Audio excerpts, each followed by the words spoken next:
Happy New Year!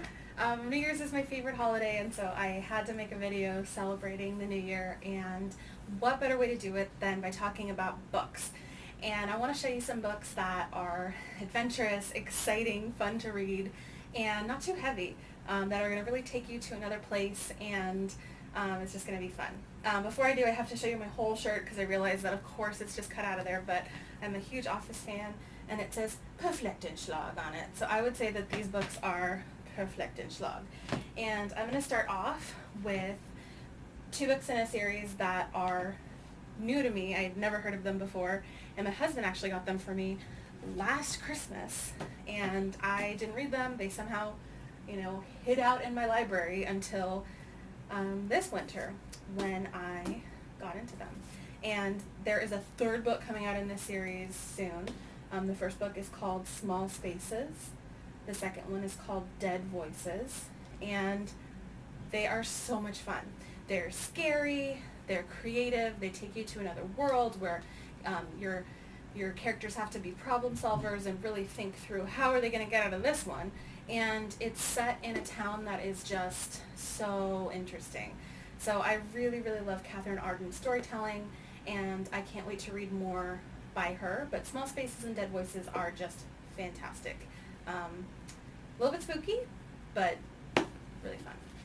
The next book I want to share with you was another one of those I hadn't heard of, and one of my students got me a gift card for Christmas, and I just went for it. I do not know about Malaysian culture. I do not know a lot about Islamic culture, and so this story really took me into a new world. It was really exciting. So the author, Hannah Alkoff, tells the story of a little girl growing up, and her grandmother is a witch, and they're estranged, mom, daughter, and then grandma. And there is a specific type of ghost. It's a pelicet, and it's a type of ghost that becomes bound to someone in the bloodline, and when her grandma dies, this pelicet becomes bound to her. And it is such a good story, and I'm not gonna lie, I cried a little bit. It was so good. And one thing I really loved is, as I said, I don't know a lot about Malaysian culture. This talks so much about food. I need to find some Malaysian food I can try. It also talks about different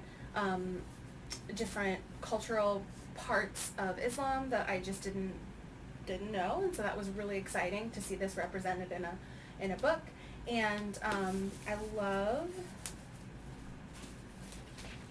the author's voice as she's going on through it. She's telling the story in a beautiful, creative way that's just makes you want to pause in the book just for a moment to be like, ooh, how might that person be feeling? It's got a lot of different ways to handle bullying. It's got building friendships, so many wonderful things in here. And also, there are all these different Malaysian folklore creatures that I'd never heard of, and I cannot wait to just sit down with this book and just do some Google searches about the different creatures.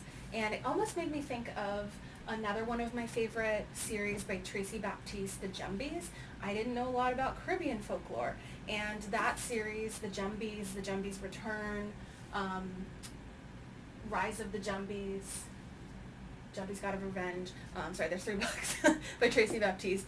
Those ones really got me into Caribbean culture and learning a lot more about all these different Jumbies and different creatures there. And so I feel like this book is going to be the same thing, where I'm going into it not really knowing anything about it, and now I'm like, all right, I'm on a mission. The historian in me is saying we have to find out more. So this is A Girl and the Ghost. The Girl and the Ghost. The next book I have to tell you about, I think I put in my review on Goodreads that it made me ugly cry, like, nonstop. I don't know if it's just from where I am in my life, or if it's just gonna hit everyone like that, but this book was just so good. Much like with the Girl and the Ghost, I feel like there are not a lot of stories representing Islam in young adults, in a way that it's not like pointing out people focusing on like the bad, this story just, it's like, this is what people believe, and this is them living their lives, and here are some references, which I really liked, because you got to get a really, I felt, authentic feeling for that culture. And this one I really loved. It's by one of my favorite authors, Jonathan Auxier, and this one, you get to have a whole bunch of Jewish folklore in it, and it was just so interesting and fun. And this story is told in two perspectives. Well, it's one perspective, but one is in the present as this character is going through, and then the other one is her memories, and then as they come together. And in the back of the book, I love that he has a whole bunch of author's notes in here that's telling us about all the different books that inspired the writing of this one, like The Little Princess, and so many other stories that I was like, oh my gosh, I should go and read those too with this book. But Sweep, A Story of a Girl and Her Monster, is set in London. You follow a chimney sweep and how hard her life is, and you start to try to make sense of what her memories are and where her current state is and how is she going to find a better life. But it is just fantastic. And again, I really like how the Jewish culture is represented in this. And there's obviously a monster, which is really cool. And I can't talk about one of the other books that I'm going to write about without talking about this series. And if you have not ever heard of the series, The Thickety, you need to read it because it is so, so, so good. I teach 5th grade, and I feel like the original town that the main character started in, it reminds me a lot of when I'm teaching about Puritan culture in the 13 colonies, or, in New England. And so it was kind of fun to be able to see in a book series a way to have that strictness of life, but in a fantasy story. So it starts off, The Thickety, a path begins, and they're living on an island. Our main character's in this really strict community. She doesn't quite fit in for lots of reasons. There's an evil forest that's trying to slowly take over the island. That hooked me immediately. And the story continues. Our next book in it is The Whispering Trees. Woo.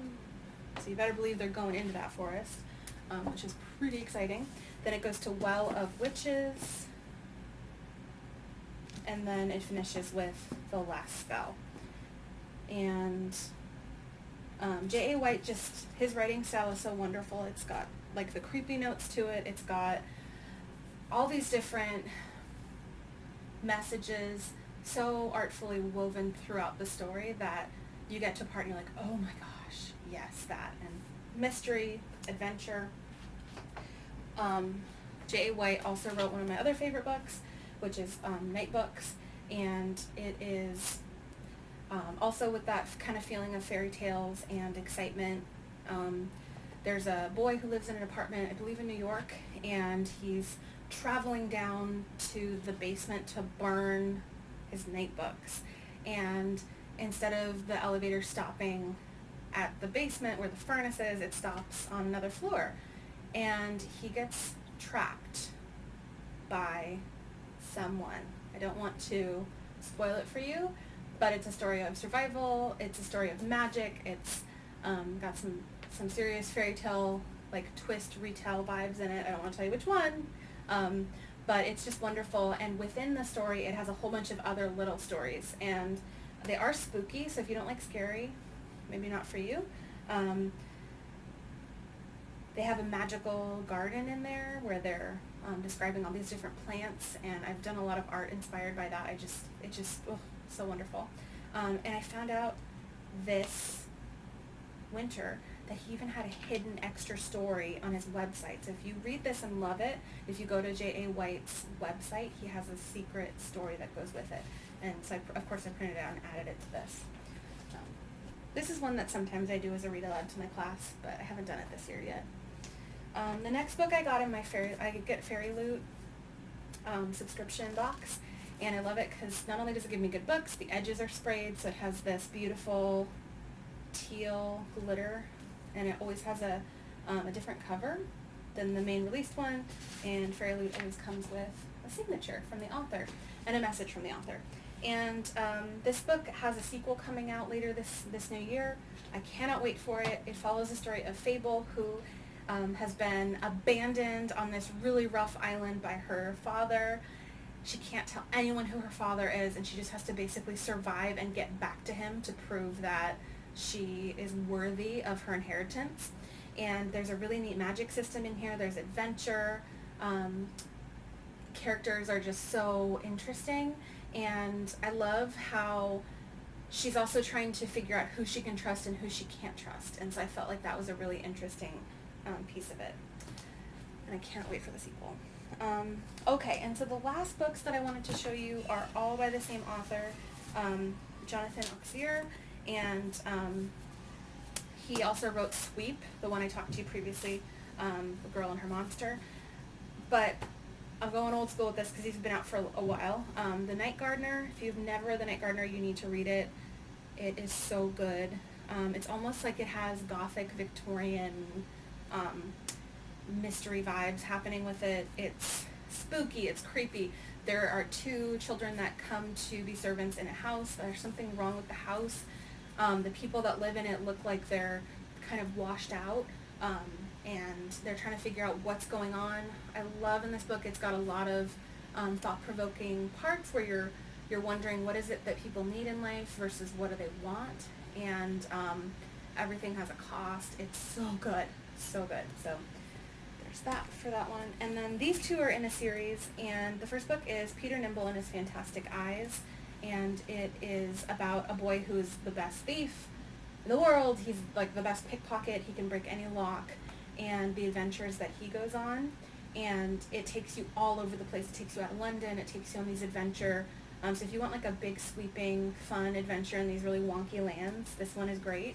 And then the sequel to this is Sophie Quire and the Last Story Guard, and it tells it from her perspective, but then she meets up with Peter Nimble, and so you continue the adventure. But I really liked the perspective of Sophie. She's a really exciting character to have. So I strongly recommend all these books. If you're starting off your new year and you need some adventure in your life, if you want to have a little bit of scary but not too scary, and you just want to experience some new places. So I hope that these are helpful, and enjoy. Bye!